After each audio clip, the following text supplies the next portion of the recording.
배경을 잠깐 말씀을 드리겠습니다. 이스라엘 백성들이 바벨론에게 멸망을 당했어요. 이 바벨론이라면은 지금의 이라크라고 하는 나라예요. 그리고 이스라엘 백성들은 포로로 끌려가고 그들의 자존심이고 그들이 그렇게 귀하게 여기던 예루살렘 성전은 다 무너지고 불탔습니다. 그것뿐만이 아니에요. 성전 안에 이들이 모여서 하나님 예배하고 나서 음식을 나누고 또 하나님 예배할 때 쓰던 그런 이 금그릇, 은그릇, 금으로 만들고 은으로 만든 이런 그릇들이 많이 있었는데 이런 것들이 완전히 다 바벨론이 이걸 다 뺏어갔어요. 바벨론이 그런 상황입니다. 바벨론 나라의 느부갓네살 왕이 죽었습니다. 그리고 그의 아들 벨사살이라고 하는 왕이 통치할 때에 있었던 사건이 오늘 말씀의 배경이에요. 아들 벨사살 왕이 통치할 때 있었던 일입니다. 바벨론의 그 귀족들을 다 모아놓고 큰 잔치를 배설해요. 1000여 명이 모였다고 그럽니다. 이 궁궐에서 큰 잔치를 배설하고 흥겹게 이들이 술을 부어라 마셔라 하고 노래를 부르고 이럴 때에 갑자기 왕궁 촛대 맞은편에 있는 이 벽에 손이 나타나요. 손가락이. 사람 손만 쓱 나타나더니 쓱쓱쓱쓱쓱쓱 글씨를 쓰고 손이 사라져버립니다. 이걸 누가 봤느냐? 벨사살 왕이 이걸 봤어요. 깜짝 놀라가지고 얼굴빛이 그냥 사색이 됩니다. 그래서 번민하고 두려워하면서 몸이 얼마나 이 벨사살 왕이 떠는지 넓적다리 마디마다 녹아내리는 것 같고 두 무릎이 막 마주치면서 부들부들 떨게 돼요. 왕은 즉시 술사와 점쟁이들과 바벨론에서 제일 지혜로운 사람들을 다 불러 모읍니다. 그리고 자기가 겪었던 걸 얘기하면서 그 글을 읽고 해석을 하라고 그래요. 그렇게 해석을 하고 읽는 자에게는 자주색 옷을 입히고 이건 높임의 상징이에요. 그만큼 높여준다. 자주색은 왕이 입는 옷이거든요. 그 정도로 높여준다. 그리고 금사슬을 그의 목에 걸어주고 금으로 된 사슬을 목에 걸어준다는 거예요. 그리고 그를 나라의 셋째 통치자로 삼겠다 이렇게 얘기를 해요. 그 바벨론이라고 하는 이 큰 나라의 세 번째 통치자로 그만큼 높여주겠다는 그런 얘기예요. 그런데 거기 모인 박수와 또 술사와 지혜자들이란 이런 사람들 아무도 거기 나타난 그를 해석은커녕 읽을 수도 없어요. 읽지를 못합니다. 그래서 벨사살 왕이 더욱 두려워할 때에 왕비가 왕에게 얘기해요. 이 다니엘이라고 하는 유대나라 청년을 소개하면서 그의 안에는 거룩한 신들의 영이 임하고 있다. 이 사람은 보통 사람하고 틀리다. 그러면서 남다른 명철과 총명과 지혜가 있는 사람이니 이 사람은 분명히 해석을 해낼 거다. 또 이 다니엘이라고 하는 사람은 이제 이 벨사살 왕의 아버지 느부갓네살이 통치할 때 잠자고 일어나서 꿈을 꿨는데 아무도 그 꿈을 해몽할 사람이 없었는데 다니엘이 그 꿈을 해몽해 줬는데 정말 그대로 됐다는 거예요. 그러니까 이 다니엘은 하나님이 함께하는 자고 이 다니엘은 어떤 어려운 문제든지 다 해석을 해낼 수 있고 그럴 사람이 다니엘이라고 다니엘을 불러다가 왕 앞에 소개하는 거예요. 그래서 이제 이것을 읽고 해석을 하면 너에게 후한 상을 주고 나라의 셋째 치리자로 삼겠다 그런 얘기를 합니다. 이런 얘기를 듣고 다니엘이 뭐라고 그럽니까? 왕이 주시는 예물은 왕이 친히 가지십시오. 저는 그거 필요 없습니다. 얘기해요. 왕이 내리는 상급은 다른 사람에게 주셔도 됩니다. 그럴지라도 제가 왕을 위해서 이 글을 읽고 그 해석을 해내겠습니다. 그러는 거예요. 그리고 글을 읽는데 그 글이 화면에 나타나듯이 메네 데겔 우바르신이라는 얘기예요. 한번 따라서 해볼까요? 메네 데겔 우바르신. 네, 이건 여러분 화면에 나타나듯이 이걸 이제 다니엘이 읽어요. 이건 메네 데겔 우바르신입니다. 그 글자를 읽어. 그리고 그 의미를 얘기합니다. 메네라고 하는 것은 하나님이 이미 기분 나쁘시겠지만 왕의 나라의 시대를 다 세워서 그것을 끝나게 하셨다는 그런 의미가 있습니다. 그러는 거예요. 메네가. 데겔이라고 하는 것은 왕을 저울에 달아보니까 함량 미달이더라, 그런 의미예요. 부족함이 보였다. 왕을 저울에 달아보니까 부족함이 보였다, 그런 의미예요. 그리고 우바르신, 이런 얘기는 접속사 우에 바르신은 접속사하고 이렇게 결합될 때는 원래는 그 원형이 베레스라는 단어입니다. 그래서 왕의 나라가 나뉘어서 메대와 바사 사람들에게 준바되었다, 그런 의미라는 거예요. 이제 왕의 나라는 끝났다. 왕의 나라는 나눠질 거고 저 페르시아 사람들에게로 왕의 나라는 넘어가게 될 거다, 그런 얘기예요. 그리고 종합적으로 얘기를 해보면은 다 세어보고 왕과 이 나라를 헤아려 봤는데 세어보고 달아보니까 너무나 모자란다, 함량 미달이다. 그렇기 때문에 왕과 이 나라를 치워버리겠다, 그런 의미가 들어있는 거라고 다니엘이 이런 해석을 해줍니다. 한마디로 말하면은 메네 데겔 우바르시는 세어보고 달아보니 너무나 모자란다, 그래서 치워버리겠다, 그런 의미예요. 이 왕궁의 글씨는요, 오늘 우리들에게 보여주는 하나님의 경고문인 줄로 믿습니다. 우리 인생과 이 나라와 우리 교회에게 보여주는 하나님의 벽보고 인생 경고장이다, 그런 말씀이에요. 개인이나 가정이나 교회나 국가나 하나님이 다 저울로 달아보시고 이리저리 헤아려 보시고 세봐도 선행은 없고 죄악이 관영하면 처참한 하나님의 심판을 받게 된다는 엄숙한 경고의 말씀을 그날 잔치자리 그 벽에다가 그 손가락이 나타나서 글로 적게 그렇게 했다는 그런 말씀이에요. 바로 손가락이 나타나서 하나님의 벽보, 하나님의 대자보가 나붙던 날 이 페르시아군 바사 제국의 군대가 사방 이 바벨론 제국의 성문을 때려 부수고 쳐들어와 가지고 대살육이 벌어져서 피바다를 이루게 됩니다. 화려하던 이 왕궁은 창칼이 번뜩이고 대리석에는 붉은 피가 쏟아져 버리고 또 흥겹게 부어라 마셔라 하면서 노래 부르던 그 노랫소리는 아비규환의 절규로 변하는 거예요.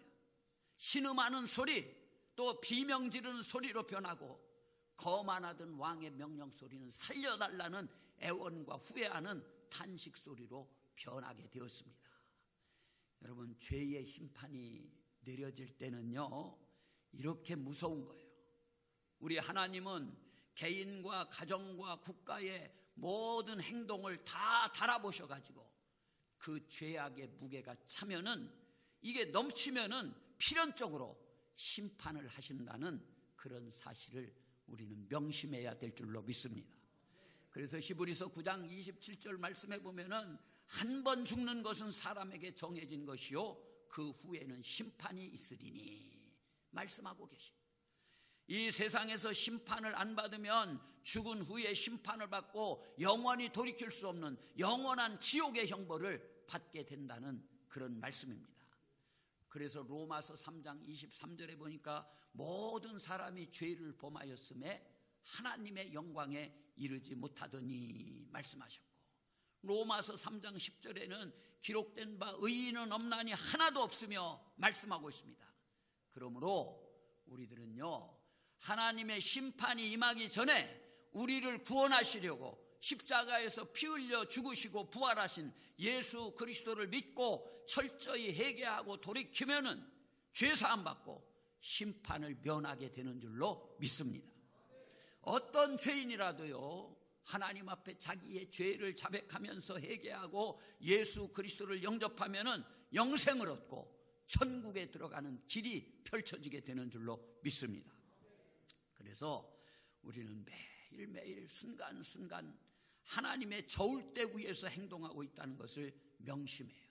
내 말 한마디, 행동 하나하나를 하나님께서 다 세고 계시고 헤아리고 계시다는 것을 우리는 깨달아야 됩니다. 오늘 본문 말씀이 우리들에게 주는 교훈이 있다면요, 우리 하나님께서는 우리들의 모든 삶을 다 달아보고 계신다. 할렐루야. 그런 말씀이에요. 메네 대겔 우바르신 이 말씀은 세어보고 달아보니 모자라서 치워버리겠다라는 그런 의미가 있는 거예요. 죄악의 잔이 차고 넘치면은 하나님의 심판이 임한다는 그런 말씀입니다. 여러분, 구약 성경 읽어보면 소돔과 고모라 성이 어땠습니까? 거기 아무리 찾아봐도 의인 10명이 없었어요. 그랬더니 하나님께서 유황불로 그 도성을 완전히 심판하시는 것을 볼 수가 있습니다. 그래서 흔적도 없을 만큼 이 소돔과 고모라 땅은 사라져버리고 만 거예요. 창세기 6장에서 노아 시대는 어떻습니까? 이 6장 13절 보니까 노아에게 말씀하십니다. 모든 혈육 있는 자의 포악함이 땅에 가득함으로 그 끝날이 내 앞에 이르렀으니 내가 그들을 땅과 함께 멸하리라. 이런 말씀을 하시는 거예요. 그리고 홍수로 정말 그 세상을 싹 쓸어버리시는 거예요. 여러분, 여기 한 나라의 왕, 권력 있고 힘 있는 왕, 이 벨사살 왕이 왜 심판을 받았습니까? 첫 번째는요, 그가 교만했기 때문에 그래요. 교만했기 때문에. 여러분, 교만을 버리시기 바랍니다. 옛날이나 지금이나 하나님은요, 교만을 싫어하시고 미워하시는 분이에요. 자기 아버지 느부갓네살 왕이 교만하다가 큰 벌을 받고 7년 동안이나 밖으로 내쫓김당해서 비와 이슬을 맞으면서 독수리의 머리와 독수리의 발톱처럼 되어서 기어다니면서 소처럼 풀을 뜯어먹는 비참한 모습을 이 벨사살은 봤습니다. 그러면서도 이 벨사살 왕은 아버지를 반면교사 삼아서 자기가 깨달아야 되는데 그러지 못하고 여전히 높아지고 교만하다가 비참한 심판을 받게 되는 거예요. 오늘 본문 바로 앞에 나오는 다니엘서 5장 20절 21절 말씀을 보면은 그가 마음이 높아지면, 여기서 그는 느부갓네살 왕입니다. 벨사살 왕의 아버지예요. 뜻이 완악하여 교만을 행함으로 그의 왕위가 폐한받으며 그의 영광을 빼앗기고, 아버지가 마음이 높아지고 완악해서 교만해서 왕위가 폐한받고 밖으로 쫓김당했다, 영광을 다 뺏겼다, 그런 얘기예요. 21절에 보니까 사람 중에 쫓겨나서 왕인데 쫓겨나게 되어 그의 마음이 들짐승의 마음과 같았고 또 들나귀와 함께 살며 또 소처럼 풀을 먹으며 그의 몸이 하늘 이슬에 젖었으며 지극히 높으신 하나님이 사람 나라를 다스리시며 자기의 뜻대로 누구든지 그 자리에 세우시는 줄을 알기에 이르렀나이다.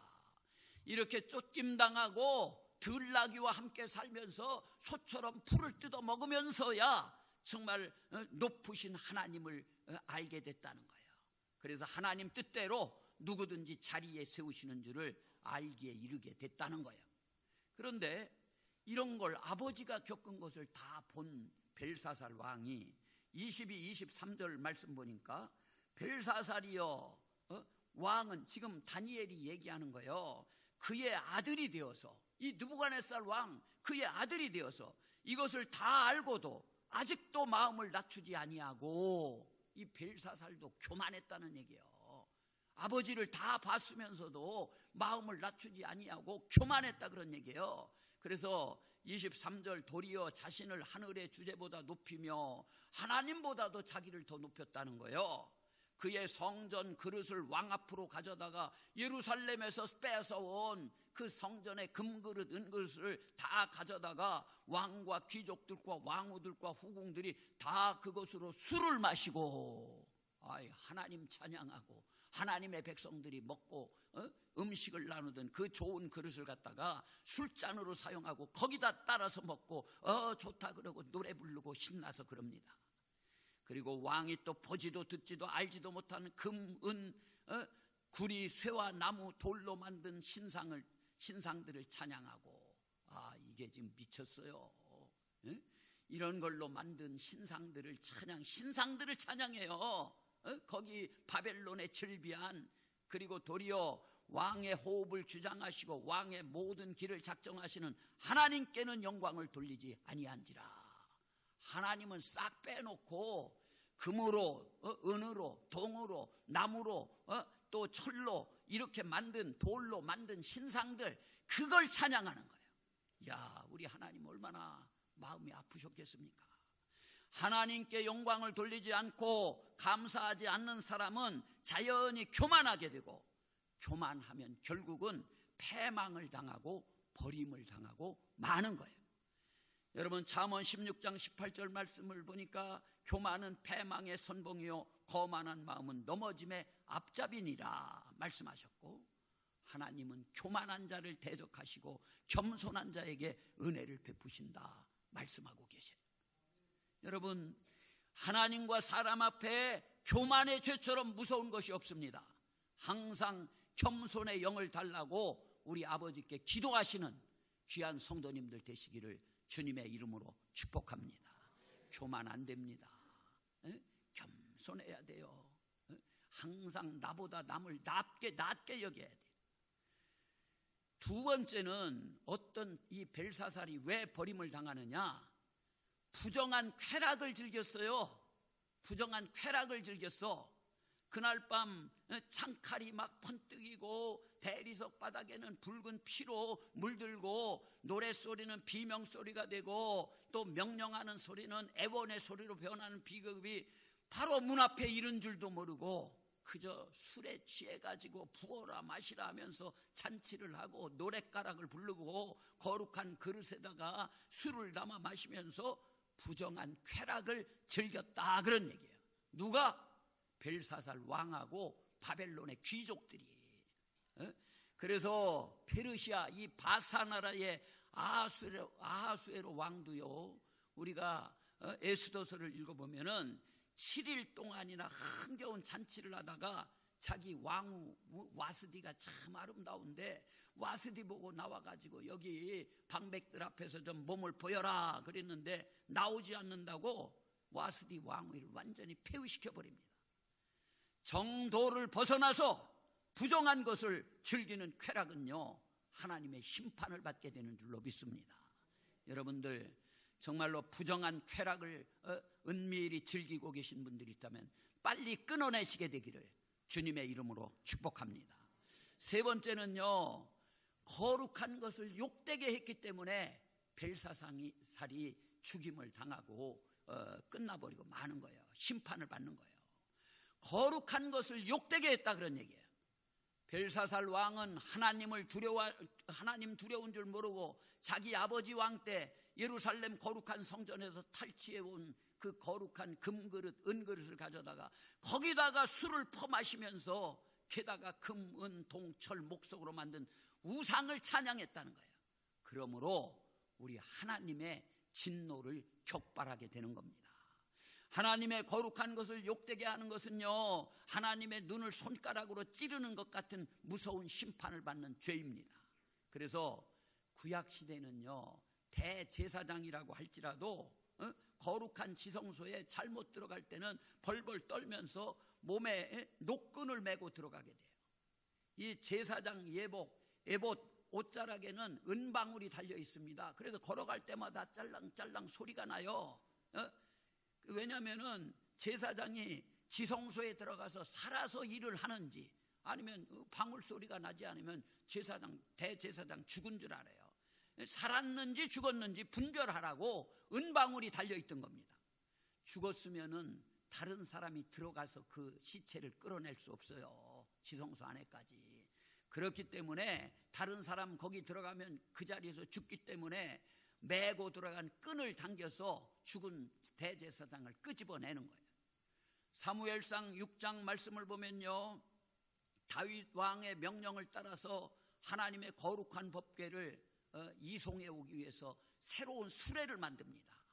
그리고 소들이 그것을 끌게 하고 새 수레에다가 하나님의 그 거룩한 법궤를 싣고 오다가 낙원의 타작마당쯤에 이르러서 끌던 소들이 막 이리 뛰고 저리 뛰고 뛰어요. 그래서 그 뒤에서 이 수송을 맡은 웃사라고 하는 사람이 손을 내밀어서 법궤를 붙들려는 순간 하나님이 웃사를 치심으로 그 자리에서 즉사해서 그곳 이름을 베레스 웃사라고 그렇게 했어요. 왜 그런지 아십니까?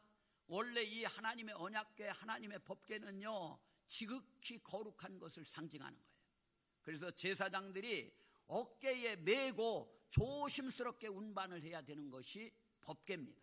그런데 의욕이 넘쳐서 새로운 수레를 만들고 수레에 싣고 하나님의 거룩한 법궤에 함부로 육신에 손을 대면 안 되는데 제멋대로 손을 댔다가 웃사가 그 자리에서 즉사하는 그런 심판을 받게 됐던 거예요.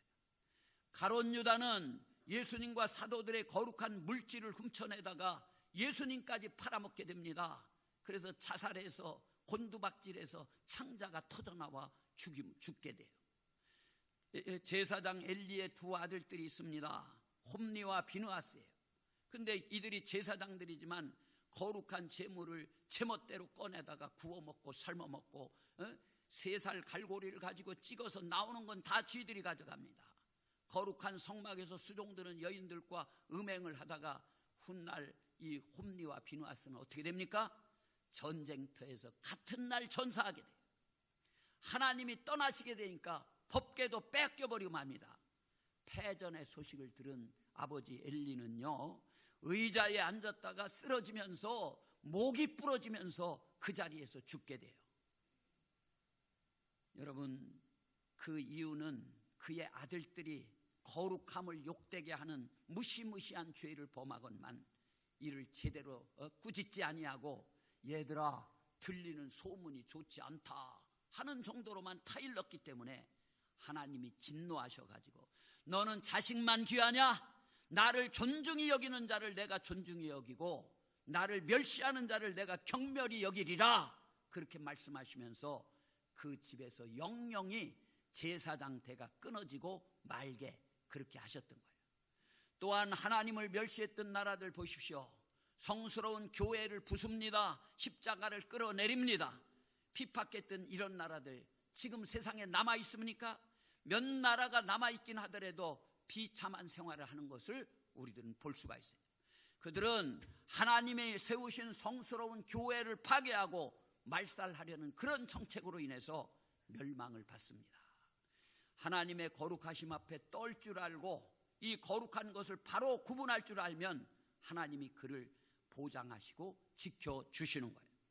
그러면 우리들이 거룩하게 구별해야 될 것들이 어떤 것들이 있나 잠깐 몇 가지 살펴보겠습니다.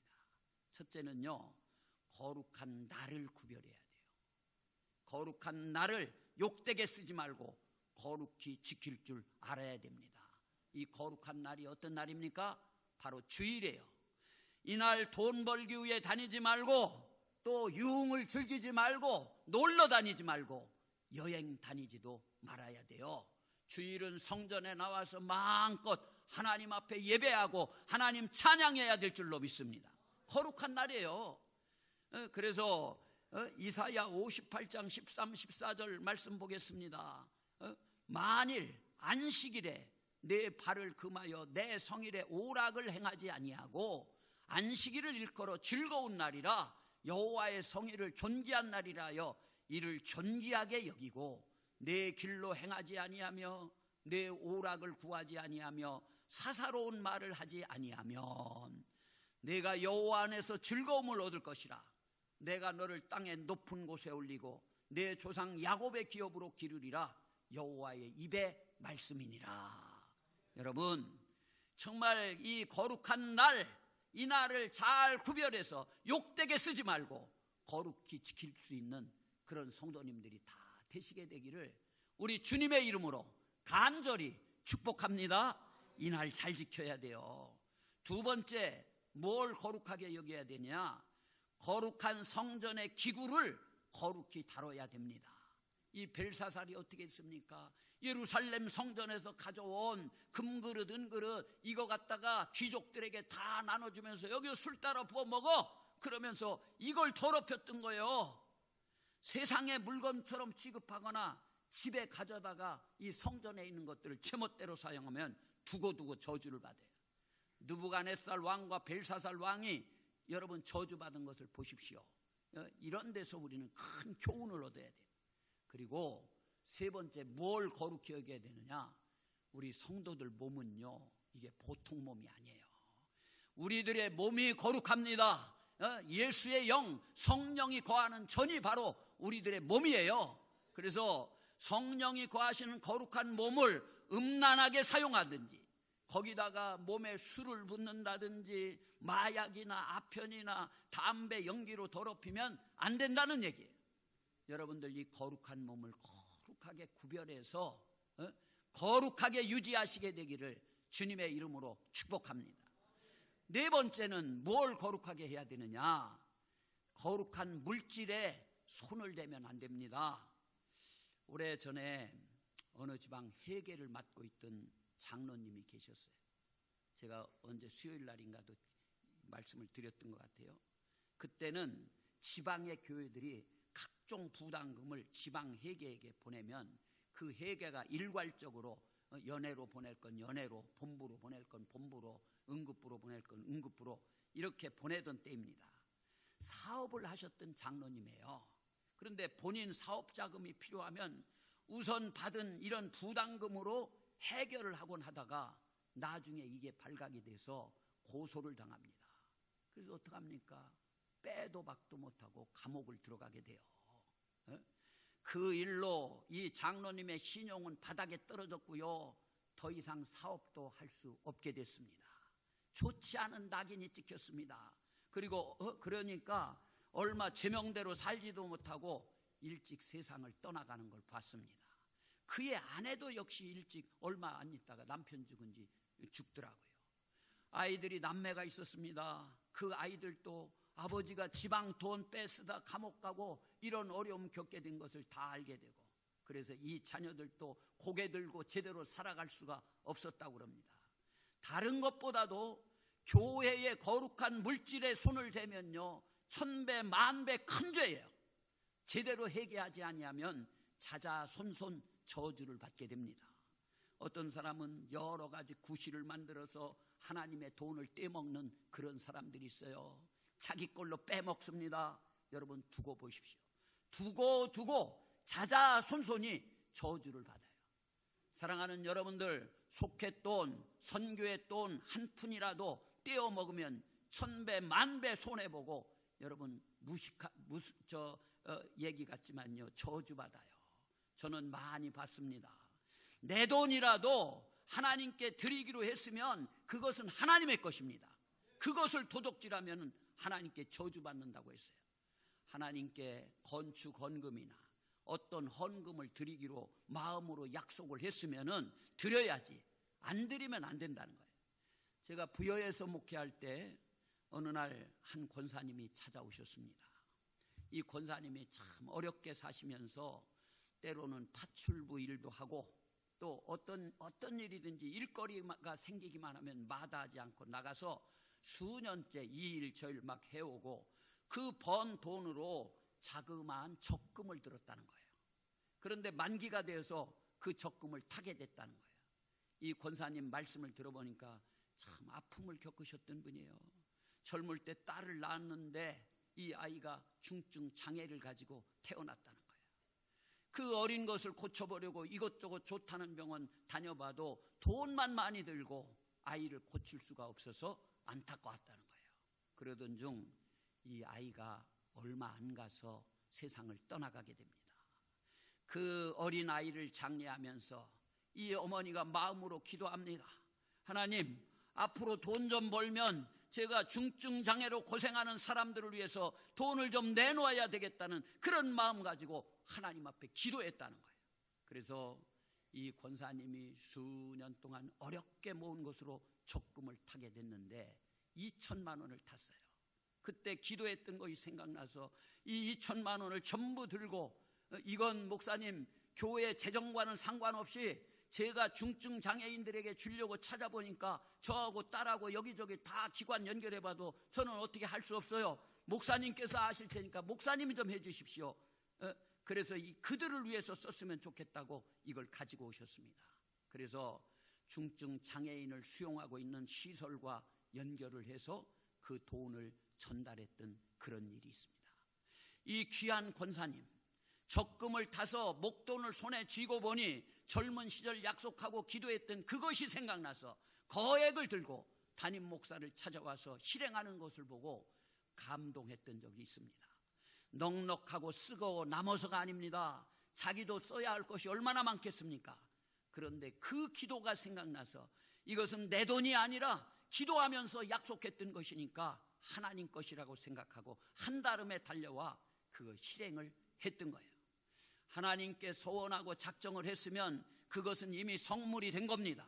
11조를 비롯한 각종 헌금을 일단 떼어 놓았으면 이건 내 것이 아닌 거예요. 하나님의 성물이 된 겁니다. 그것을 빌려 쓰거나 뒤로 미루거나 떼어 먹으면 거룩함을 범하는 거예요. 신명기 23장 21절 말씀해 보니까 내 하나님 여호와께 소원하거든 갚기를 더디하지 말라.